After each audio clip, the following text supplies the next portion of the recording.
Hello, class. And for my slideshow today, I will be doing it on mass shootings in America, and I titled it, When is Enough Enough? Today, I did it on the most recent school shooting in Uvalde, Texas by the New York Times, May 27th, 2022, by Ivan Pierre, who's works for the New York Times. What to know about the shooting? Well, a gunman walked into the school, killed 19 children and 2 teachers on Tuesday at Robb Elementary School in Uvalde, Texas, which is a small west of San Antonio. It was the deadliest shooting since the murders at Sandy Hook Elementary School back in 2012. The school taught 2nd through 4th graders in addition to the 19 children who were killed and 7 others who were wounded. Texas Governor Greg Abbott said that the shooters, who he named Salvador Ramos, abandoned the vehicle before entering the school and horrifically opening fire. The gunman, prior to the shooting, had shot his grandmother before committing these terrible acts. Who and what do we know about this gunman? So the gunman's name was Salvador Ramos. There's a picture of him right there. He was identified as the gunman who brutally murdered 19 kids and 2 teachers in an elementary school in Uvalde, Texas. He was a local high school student with not many friends. Officials say he had legally purchased 2 assault rifles and scores of ammo last week on his 18th birthday. Further examination of Ramos' personal background reveals he was a bullied loner with no criminal history like so many other mass shooters in America. His suspect actions leading up to the shooting offers his mindset and his plans.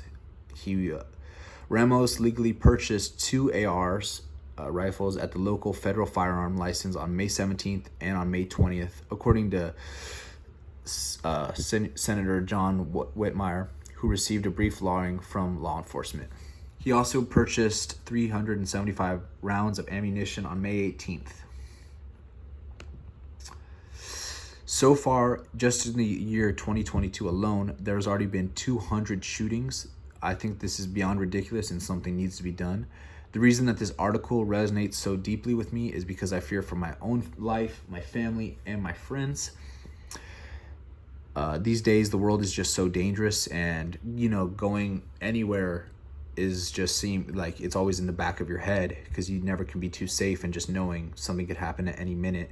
Just a week before the shooting at Uvalde School, there was a shooting in Buffalo at a grocery store where 10 were killed and 3 others were injured.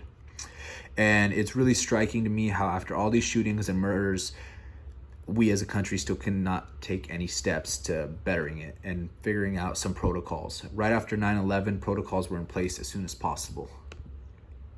What am I relating this event to? On December 14th, 2012, that left 28 people dead and 2 injured after murdering his mother in home. Adam Lanza fatally shot 20 children, 6 adults at the Sandy Hook Elementary School before taking his own life. Sounds pretty similar to the one that just happened at Uvalde, Texas. The attack began when 20-year-old Adam Lanza killed his mother, Nancy Lanza, in the home that shared. She was shot 4 times with the .22 caliber rifle. The first emergency call was from the school at 9:35 a.m. and law enforcement personnel responded within minutes. The first officer to enter the building caught a glimpse of an individual dressed in dark clothing after hearing series of gunshots. They found Lanza near the door to Soto's classroom, dead after a self-inflicted gunshot. What actions do I feel like need to be taken?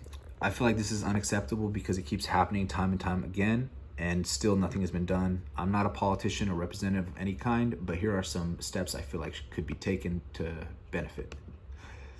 I think there should be 3 different steps. Short-term tactical school security solutions, such as like lockdown style entry and exit, metal detectors at the door, retired military or police working on duty at the school, And then you might think, where would the money come from to do that? I think if they diverted the money from sports, musical festivals, or the $40 billion going towards Ukraine, and put that towards our country and making public areas and schools just a safer place. Moderate term, from the next 6 to 12, common sense gun reform, aggressive background and drug mental health for every single gun buyer who wants to purchase a gun. And long term, the next 5 years, I think a meaning solution for it all would just be mental health. I feel as if taking guns away is just a band-aid to the real solution, and they'll find other ways and other meanings to kill. By having better mental health, we can help those, because obviously these people who are doing these terrible acts are very mentally ill. That is my presentation, and thank you.